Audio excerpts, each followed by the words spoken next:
أعوذ بالله من الشيطان الرجيم بسم الله الرحمن الرحيم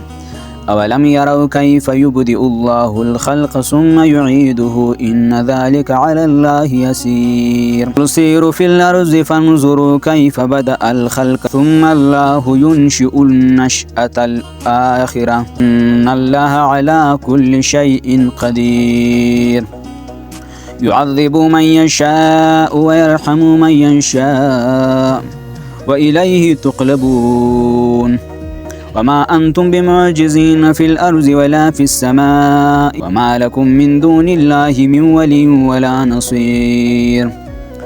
والذين كفروا بآيات الله ولقائه أولئك يئسوا من رحمتي وأولئك لهم عذاب أليم. لکه دغه آیتو مطلب دا دی لکه د ځینو خلکو اشکال و سله مرګ بعد زمن د بڅنګ وي او خاص کر د مکې اهل مشرکین هغه به دا خیال کولو سله مرګ بعد زمن نسته دا وجود څخه خاورې سي بیا څه پاتې نسي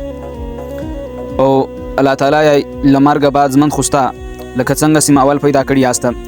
داسې بم دوم واره بیا را پورته کوم او کښینوم بم یعنی ستا د خاورین صورت خو به په لحد کې په قبر کې پنځکه پر مخ باندې دا به خاورې سي یا به په هوا کې والوزي یا به په اور وسپازي دا خاورین صورت به د ختم سي خو روح به د بیا هم باقي ژوندی وي او چې کله د قیامت په ورځ تاسې بیا راپورته کم او بیا هم راوچت کم نو دغه روح به ولده دغه انسټال کم ولده به دغه خلاص کم دغه روح به ولده درواچوم او تاسې به ولده رازمندي کم او دا به ماته ګرانه نه ده اسانه ده او په دانځ کې وګرځي څنګه قدرت ته څنګه جوړش کړی دی څنګه تخلیق کړی دی نو الله تعالی تاسې به هم داسې به عمر بیا جوړوم او بیا به راپورته کوم او بیا الله تعالی پر دو شانو زموږ واس راسي او موږ واس پر اساجي او موږ پر دو شانو قدرت لرو او بیا زما قانون ته غاړه ژدی کې نشدی او کم قانون ته غاړه نقش شودله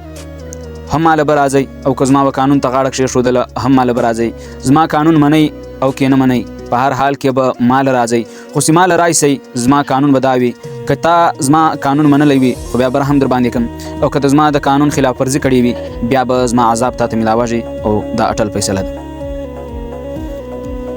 او که تاسې دا ووایاست چې ما به په آخرت کې یا په دنیا کې له خدایه څوک بچت کړي نو په اسمانو او په ځمکه کې او په دا ټوله دنیا کې او نه په آخرت کې داسې مور جوړولی دی چې هغه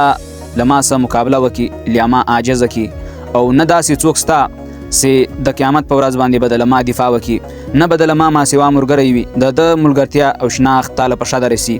داسې ملګری به د څوک نه او نه به د څوک مدد وکړي له دغه جهنم راکشل وکړي او د جهنم له سزا خلاصول وکړي یعنی که مدد غواړي په دنیا او په آخرت کې او که دوست غواړي په دنیا او په آخرت کې له ما بغیر د څوک نشته او چې زه د راوند سم څوک د خلاصوای نسي او چې زه د پرېږدم څوک ته نیوای نسي زه داسې یو زورور ذات یم او دا کم خلک چې زموږ قانون نه مني او زموږ وحی نه مني او زموږ هدایات نه مني او له مرګ بعد و ما ته ځان جوابدeh نه بولي او زما د ملاقات امید نه ساتي مرګ بعد به بیا رازمندی کاږم دا خبره دغه عقیده او دا یقین نه ساتي الله تعالی دا خلک زما له رحمت د لاس وکاږي یعنی دا خلک د زما و رحمت ته هیله نه شوري او زما له رحمت به د دو خلکو لاس ختلی وي او د دو دپاره ما یو لوی عذاب تیار کړی دی دردناک چې د سهلو نه دی وما علینا الا البلاغ المبین